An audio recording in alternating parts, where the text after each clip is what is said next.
We're currently down here on the Gold Coast, hanging out with this cool cat, wonderful entrepreneur, and we were just having... Amy Taylor. You didn't say her name.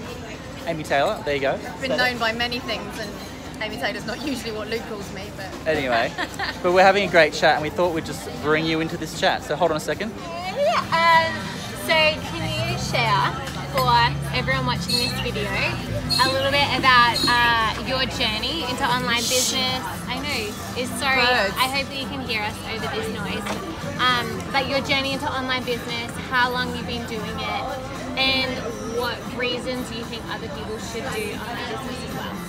So online business is a very broad term, but so for me, probably a bit like you, I knew that it was possible to work from a laptop, and when I got started, which was now about 5 years ago, so I got started in 2013, so near the end of this year it'll be 6 years.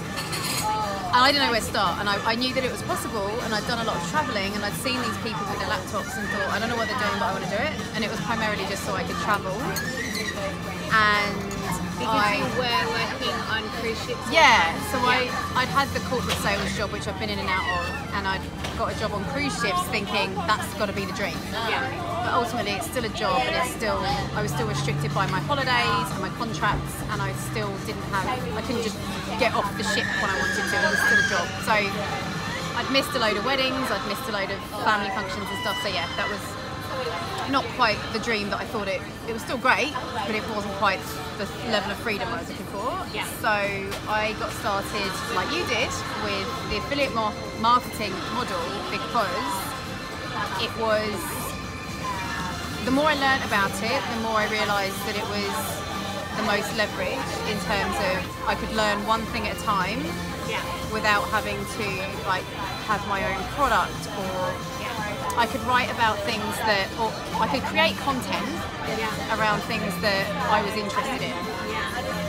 And so at the time, I was interested in travel, and I was interested in that topic of getting free. And so, because that was where I was at. So people think, oh, what am I going to write about if I'm going to be an affiliate marketer? It's like, well, at the moment, you can get started with this, just sharing your own personal blog, and then you can go and find products of other people's that you might have just used. And like if someone asks you to go, where's a good cafe, and you recommend it, and they go, it's just like afterwards the cafe would send you $10 for sending them there. Like it's not network marketing, which I think a lot of people think it is. It's so much simpler than that.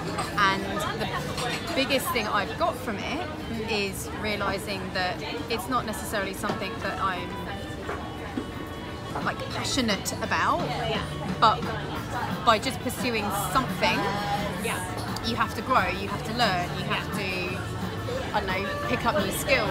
And I think we live in this world where there's always something else that you can get, there's always something more, and everyone feels like they've got this potential, and it may not look like the thing that you want to do forever, but it's been an industry that's let me explore, I guess. Explore myself, explore other opportunities. Like you actually have the time to be able to figure out, okay, what am I actually passionate about? Because I would say, like, for me personally, and a lot of people coming into online business, they actually don't necessarily know what they're passionate about to be able to know how to turn that into an income. And so it's like you really need both sides. And how can I like figure out what my passions are, and then also how can I turn that into an income? It is that, but I think the problem is that people are so stuck in their day-to-day life that there's not even the time to think about that. So there's not even the time to stop and think, like, yes, I do want something else, but I don't have time to even take that on right now. And it's like, that's kind of the point.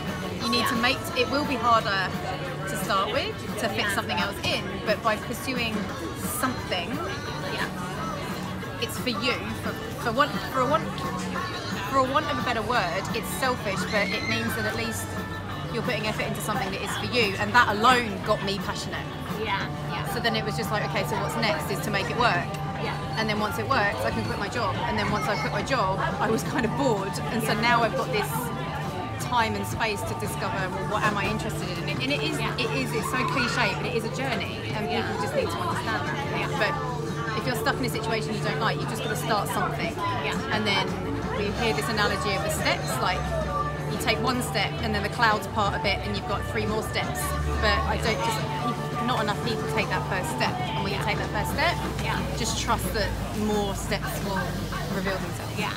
And so if you could boil it down to like even just one main reason of why you think people should get into online business. Now, yeah, my reason now, or my main, what I'm passionate about people doing this for now is quite different. Freedom is important, you know, securing your own financial security and all that is important, but what I love about it is that we live in this world now where you have a phone or a laptop and you can have a voice, like around whatever you want. Like, you don't have to look very far on the news to see, I don't like watching the news very much, but you don't have to look very far to see that there's plenty of people running the world because they have a voice around something and it's not necessarily working. But we all have the ability to pick up our phones, pick up our laptops and start creating content, start writing, start doing videos, and you can create a movement for really good things. And there's plenty of people doing it for bad things, so that's quite a big deal. But if you haven't got the skills to do it, which is what comes first, which is why I went down that path. It was a different reason, it was for myself, but with hindsight, it's really powerful. Yeah, it's like your impact without technology is limited. Correct. So limited, whereas with technology, it's literally exponential. It can just keep growing and growing and growing. And for example, this video, Brooke just picks up the phone and goes, let's shoot a video quickly. How many people are you going to email this to? About 23,000. 23,000 people whilst you're having a coffee. Like, you can actually touch, move, inspire. Like, it's amazing. That's cool. So well, that was not 3 minutes. There you go. I got heaps out of that, so I hope you did too. I just wanted to be in the. I wanted to be in the video. I wanted credits. Yes. Movie. Luke. Produced by. Luke. Filmed by. Luke.